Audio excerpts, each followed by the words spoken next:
On the COVID-19 front, a number of mask mandates are ending in states and schools across America. However, the question is, do health experts agree that mandates are no longer necessary? Fox 43's Madeline Cudahy has the latest. New York, Massachusetts, Rhode Island, Illinois, and Nevada are the latest to drop mask mandates. 5 other states rolled back their rules in the last few days. And some school districts in Pennsylvania are following suit.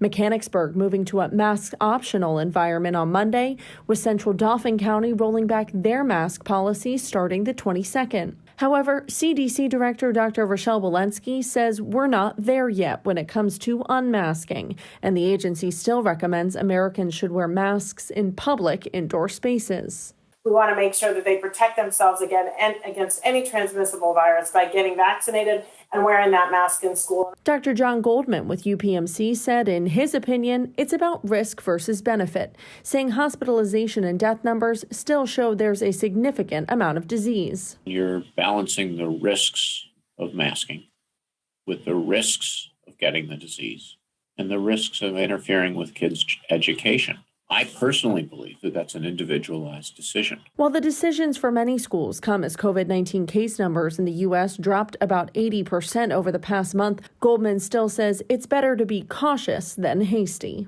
You really have to look at your own risk and the risk of the people around you. What I hope to see is less and less disease so that we can get back to much more of a normal life. And I think it's much safer. As recently as mid-January, cases everywhere. But, we're still at pretty high levels of disease. And so I try to be careful and not put myself into situations where there are big crowds or lots of unmasked people.